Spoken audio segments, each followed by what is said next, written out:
Well, if that ain't redneck, huh? I believe it's a 45-inch cut with a 13 horse. That's bigger than the one that's on my tractor. Alright. So I think I am, shouldn't say that, complete with all my wiring. I got everything working like it should, and I got everything working with its original stuff, which is nice. I actually have the original wiper switch, headlight switch, the flasher. I ended up putting the original flasher back in, and just took my time with a test light and just started prodding and poking everything, got everything working nice. And we got like parking lights and headlights, and directional key on. I got the generator light, the oil light all set up, and on top it's going to give you a seizure, but she's a little on the bright side. I thought I put all 12 volt bulbs up there, but I have a feeling that that guy is either a 6 and or it's missing. I think sometimes they put like a little green sheave over the bulbs that tone it down so it's not as bright. Imagine trying to drive this at night when you turn a directional on. And I was wrong with the flasher. I was saying that the flasher, the 3-prong flasher, worked the front and the rear. It doesn't work. It works the 2 bulbs on the outside, and then it bounces off of the bulb on the dash. So it flashes back and forth between those two. Speedo cable's in. Everything's back together. Got it all tucked together nicely. I put a ballast resistor up under the dash for the original wiper motor, and then kind of went through everything, got all those together, and although it won't break any record speeds, that is having 8 volts going to that 6-volt motor. As you can see, we're kind of stationary over there, but I got to get another linkage to go under the dash to reach that other side. And I built some wiper arms. This is a Beetle base. I just had a bunch of parts. None of them were complete that were left over from the 67. But anyway, this is a Beetle base on a regular arm. This one unscrews inside here. This one does not unscrew, so I had to weld the 2 of them together. But it seems to work fine. I got two new blades on it, and then that'll be the span of that. I ended up having 1 new knuckle that I put in, and new bushings with that, and then the one I took out from that side I kind of cleaned up and put over here. Actually, they weren't as bad as I thought. It was just the rust on the outside of the post that kind of looked bad, but they were actually fine. So they'll be ready to rock and roll. Hey lads.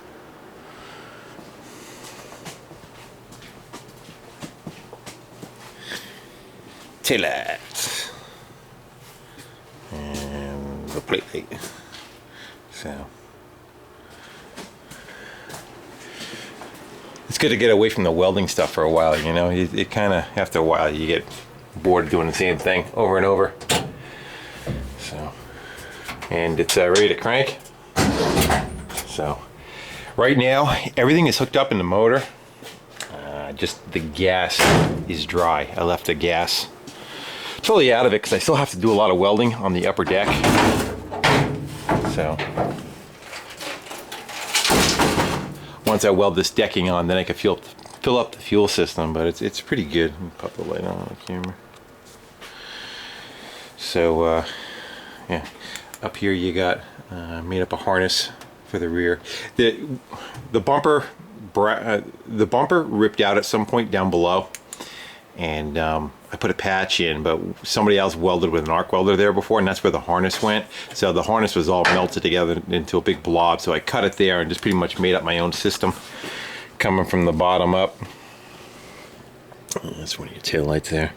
And again, I like to take a screwdriver, and I just wrap the wire around them and pull a screwdriver, Phillips, small Phillips, and kind of contains the wire but gives you some yeah, you're not screwed by having it too short or too long. It kind of gives you some fudge factor for later stuff, you know.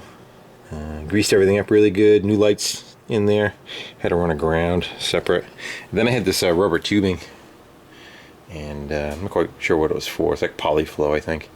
And so I just sliced that in half with a blade, and I made that my wiring harness for the top, just to keep everything out of harm's way, you know. And then again on the other side. And I used all orange wire because that was the best wire I had. But I did label what color they're supposed to be. That's what's on those tags. Yeah, charging system's done. I know what I did. Let's go hop on it. I ran a wire for the gas sending unit. I don't have a gas gauge yet, but I wanted to run the wire ahead of time.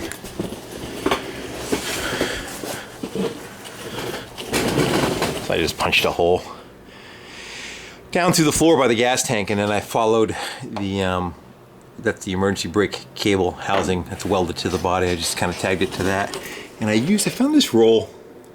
I don't know if you guys can see that, but it's like it's probably fiberglass. I don't know if it's heat wire or what it is, but I have a roll of it, and the outside jack of it's really tough, so I figured I'd use that for this kind of exposed application, and should hold up good to the weather. There's no power on that anyway. That just looks for a signal to ground through the sending unit. The more you ground the gas gauge, the more or less the gas will read. This is where that piece was welded in right there. Where they welded it in, and it actually ripped out later on. So the harness was baked right here from the arc welder. I cut it back here somewhere and just started over again. I just ran more of that tubing to protect the wires and ran them up through the original hole.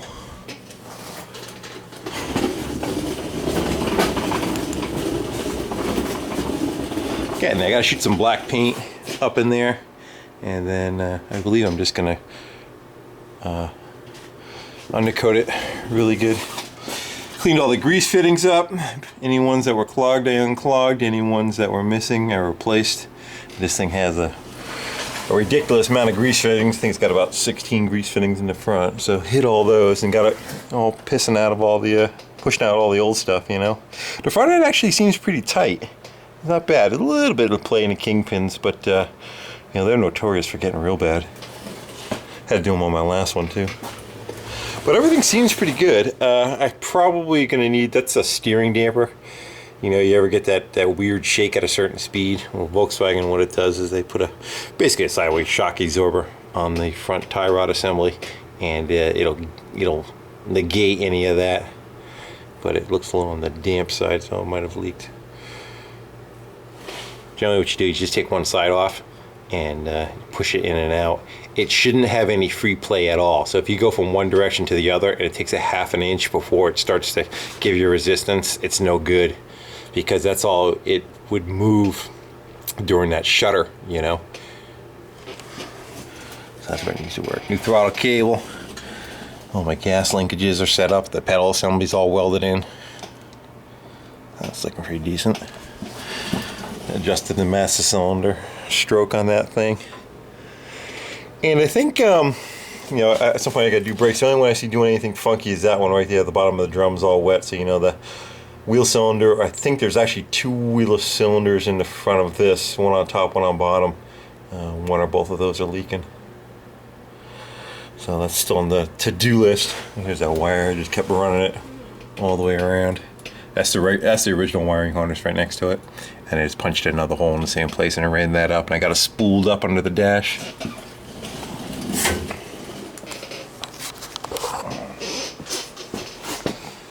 Alright.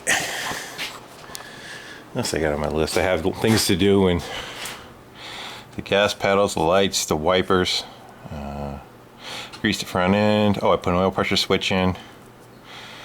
Fuel sending wire. Repair the wiring harness, the directionals. Oh, the back window. Yeah, the back window's out. And I took that out after that came out, which was a mother, because the old gasket was like cutting through rock. And I didn't want to, you know, break the glass. But changed out 2 blades, sliced that out on the inside and the outside because they didn't want to whack on the window and lose that, you know. So after I took that out, I took the back wall with a fairly large sledgehammer and a bunch of 2x4s against it first, and just beat it kind of back into submission where it would close that gap up again. I don't know if you guys remember before, from throwing lumber and all the crap in the back of the truck, this thing was really bellowed out, and there was a gap down here in the floor. So I'm not looking to make it completely straight, but I do want to make it straight enough so it seals itself up correctly in the back seat. You can see the hook that it hangs on right there. Kind of fits back where it needs to be, you know. That's the pivot that the one side goes on. So I got to get it back into some kind of submission, you know. I was beating on it. My VIN tag fell off. It gave up the ghost. It's screwed on, but kind of sucks that, you know. You feel like that you attached a tag now just because the tag fell off. I think somebody was trying to yank it off at some point, because if you look at it, how bowed it is, it's like somebody tried grabbing it. So I gotta fix that. VWs actually have 2, but the one in the back is already gone. It rotted off the, they put it on the, by the engine tin. I'll show you. At least that's where they used to do it.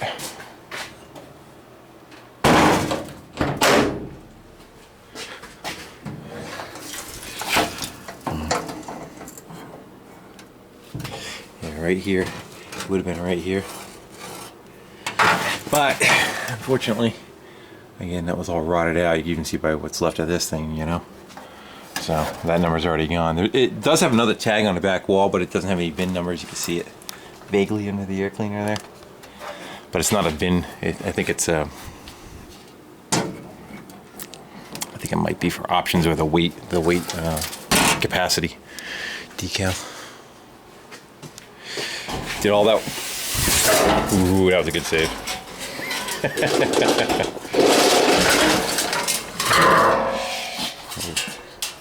You're not gonna step on that later. Wear it in the nuts. Kept waxing all the way around. The upper section is done, and I wanted to put the new rubber ends on it because if you let it go, it would have smashed the taillights before, and I don't want to do that. So I put new ones of those on and wax that whole setup. It looks nice. There's some dry right now. You can still see some dry right there. Give you a difference.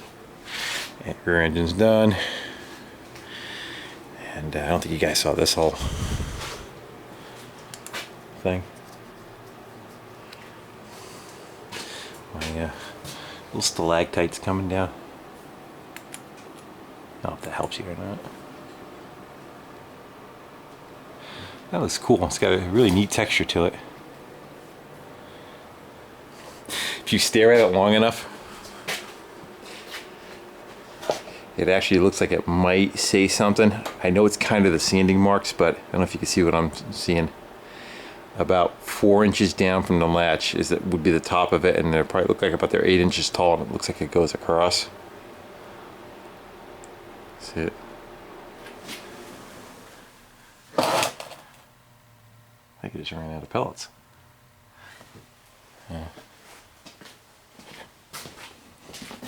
It almost looks like there's something like here. And the reason why I say that, it seems like it goes from like here to here and follows itself right across. So, or I'm just imagining shit. I got you doing the same. So it's getting pretty close. I still have a fairly large list of things to tackle, but at least it's enough to fit on one page, right? And this is what I got so far. Is I got to take the doors apart, rebuild the doors and all their seals and tracks and all that kind of stuff, and then also I want to put the wax inside them when I take them apart too, so that they're sealed. Got to weld in all the decking on the rear. rear engine tin. I gotta find it. I don't know where it is. I think it's stored out in the parts car, but it's on the snow. I need passenger's windshield, passenger wiper arm, wire sending unit. That's already done. I gotta do the brakes all the way around. I need a horn button. I grease the front end. It's already done. The hatch seal. That's nothing. Just popping that in. Treasure chest seal. I gotta make up a muffler setup for it, and the rear bumper, and change the oil. That's my punch list right now, which isn't too bad, you know. A lot better than 3 months ago. Alright guys, well I'm gonna go shut you down again, and oh, you know what I can show you before I forget? I quickly, when I wax this corner, and it's dark over here, I wax this corner and then I quickly put some of the peroxide on it to knock down the sharpness of the you know, shiny metal.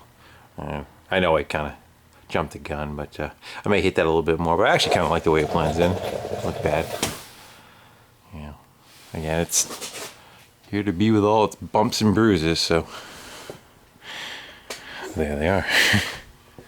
The name kind of came through too on the thing. I tried to save it as best as I could. It's Jimmy Payne. Jimmy Pace or Jimmy Payne. And then some Tennessee, I think it says on the bottom. I forget what that had said down there. Yeah, I can make that out. I think it said Memphis originally. So. Alright guys, again, thanks for watching, comment, and subscribing. I'm going to go clean up some junk off my bench. This is the melee of the aftermath, you know. Just kind of builds and builds. And I take a break, and once I can start finding stuff, and do a clean up, and then have at it again. So, oh, wait a minute. You know what I'm forgetting? Wait for it. Wait for it. Oh, yeah. Interior lights. Alright guys, thanks, bye.